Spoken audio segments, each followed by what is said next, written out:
नमस्कार बच्चों, मेरा नाम अरविंद कुमार सोनी, बिहार यूनिवर्सिटी। मैं आज आपको वन पद पर जो तुलसीदास जी द्वारा लिखा हुआ है, इसका जो शेष भाग जो पद रह गए हैं उसको आपको पढ़ाने जा रहा हूँ। बच्चों, इसका चौथा पद देखिए। शीश जटा और बाहु विशाल, विलोचन लाल लाल तिरछी सी भौहें, सूर सरासन बान धरे, तुलसी बन मार्ग में सुटि सोहें, सादर बारह बार स्वभाव चितै, तुम त्यों हमरो मन मोहे, पूछत ग्राम बधू सिय सो, कहो सावरे से सखी रावरे। बच्चों, इस पद में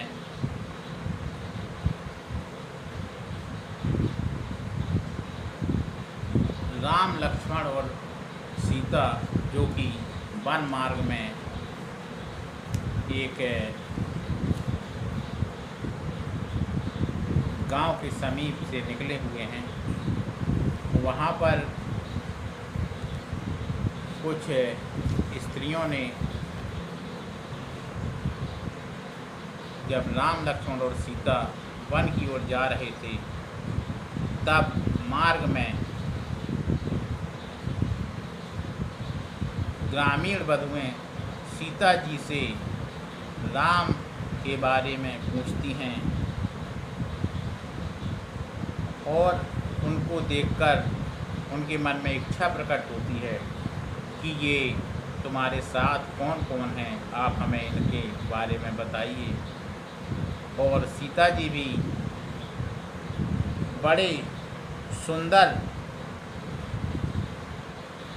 ढंग से उन महिलाओं को उनके प्रश्नों का उत्तर देती हैं। तो इस पद को फिर से ज़रा मैं पढ़ देता हूँ बच्चों।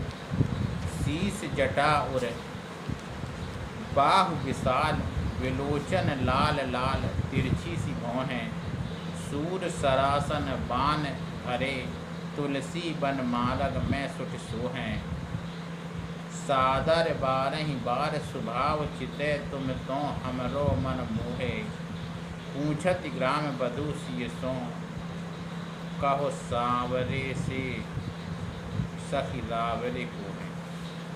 बच्चों,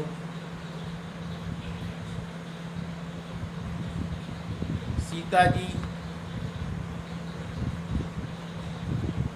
से ग्रामीण बधुएं पूछ रही हैं। क्या पूछ रही हैं? शीश जटा और बाहु विशाल। हे सीता जी, आप हमें ये बताइए, ग्राम की बधुएं यानी गांव की महिलाएं स्त्रियां ये पूछ रही हैं कि जिनके सिर पर जटाएं हैं,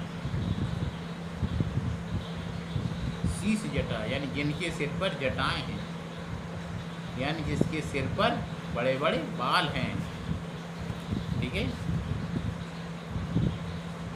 और बाहु और जिनके और माने हाथ, जिनके और माने वक्ष स्थल,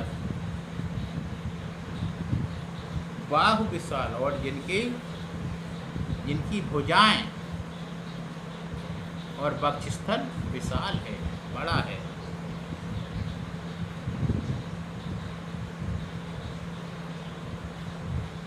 विलोचन लाल तिरछी सी भौहें, जिनके नेत्र लाल हैं और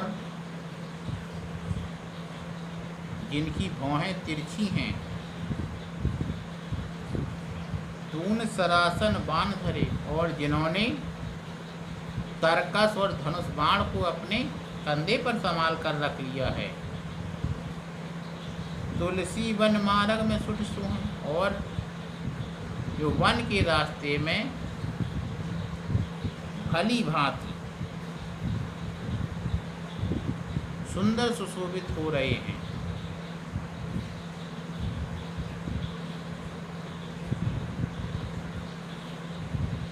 वन मार्ग यानी वन के रास्ते में जो तुम्हारे साथ सुशोभित हो रहे हैं।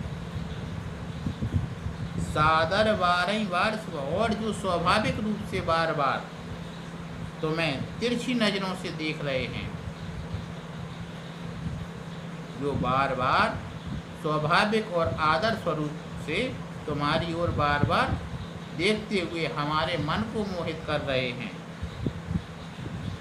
ठीक है ना।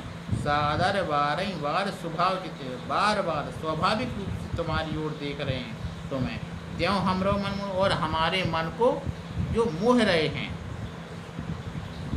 जो आदर और विश्वास के साथ, प्रेम के साथ जो तुम्हारी ओर स्वाभाविक रूप से देख रहे हैं, और हम सबका मन मोह रहे हैं। पूछत ग्राम बदी, वह ग्राम की बधुएं, ग्राम की स्त्रियाँ स्वाभाविक रूप से सीता जी से पूछ रही हैं, हे सखी आप ये बताओ, ये सुंदर सांवले बदन वाले तुम्हारे कौन लगते हैं, तुम्हारे कौन हैं। यहाँ पर अगर हम काव्य सौंदर्य की बात करें तो यहाँ पर ग्रामीण बालाओं की स्वाभाविक उत्सुकता का सहज ही वर्णन किया गया है। इस जो इन पंक्तियों में लेखक ने ग्रामीण बालाओं की स्वाभाविक उत्सुकता का सहज रूप से वर्णन किया है। यहाँ पर राम की मुद्रा,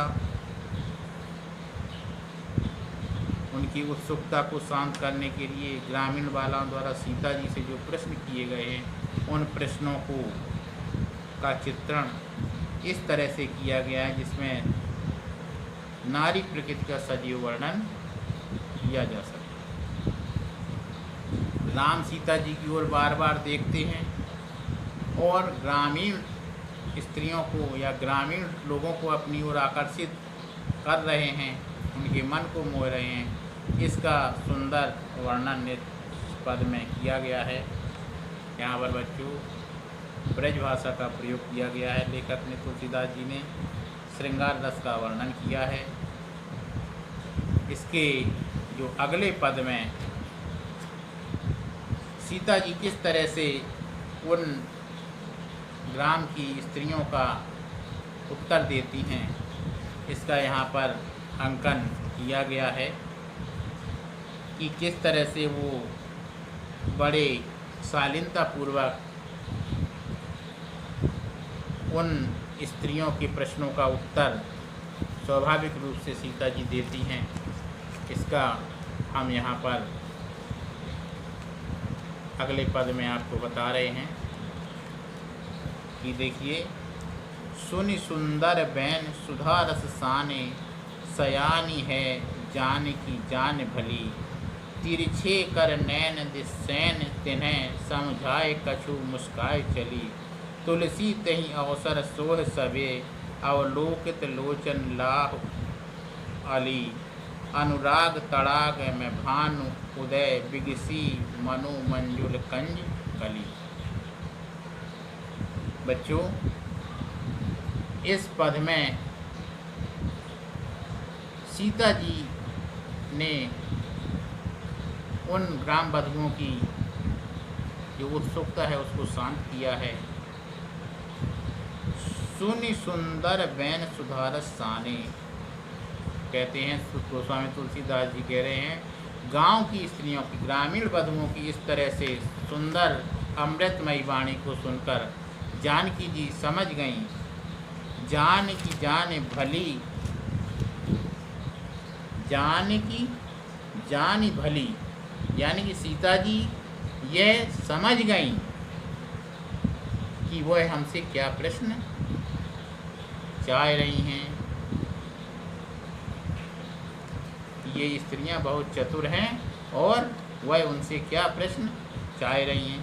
अतः सीता जी ने बड़े मर्यादित ढंग से उस मर्यादा का पालन करते हुए, तिरछी कर नैन जिसैन तिन्हें, समझाए कछु मुस्काए चली, उन्होंने मर्यादा का पालन करते हुए संकेतों के द्वारा ही उन्हें ये बता दिया, अपने नेत्रों को तिरछा करके, इशारा करके, कुछ समझाकर सीता जी मुस्कुराकर आगे बढ़ गईं। यानी कि सीता जी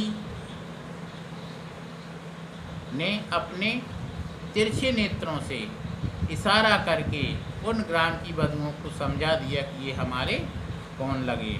मुस्कुरा कर आगे बढ़ गईं। ती अवसर सोह सबे अवलोकित लोचन लाहुवली। कहते हैं इस तरह से उस अवसर पर वे स्त्रियां उनके दर्शन को स्वयं लाभ मानकर राम की ओर टकटकी लगाकर देखती हुई ऐसे शोभा पा रही हैं मानो सूर्योदय के समय प्रेम के तालाब में सुंदर कमल की कलियां खिल उठती हैं। या इसको हम ऐसे भी कह सकते हैं कि तुलसीदास जी ने यहाँ पर जो वर्णन किया है कि जो तुलसीदास जी कह रहे हैं कि गांव की स्त्रियों के इस तरह से सुंदर प्रेम के वचनों को सुनकर सीता जी समझ गईं कि ये स्त्रियाँ बड़ी चतुर हैं। तो सीता जी ने भी उन्हें मुस्कराकर उनके उस प्रश्न का उत्तर दे दिया और संकेतों के द्वारा ये बता दिया कि ये जो अपने नेत्र को तिरछे कर ठीक है समझाए कछु, समझाकर मुस्कुराकर आगे बढ़ गए। तुलसीदास जी कहते हैं उस अवसर पर भी स्त्रियां उनके दर्शन को स्वयं का लाभ मानकर श्री राम की ओर टकटकी लगाकर देखते हुए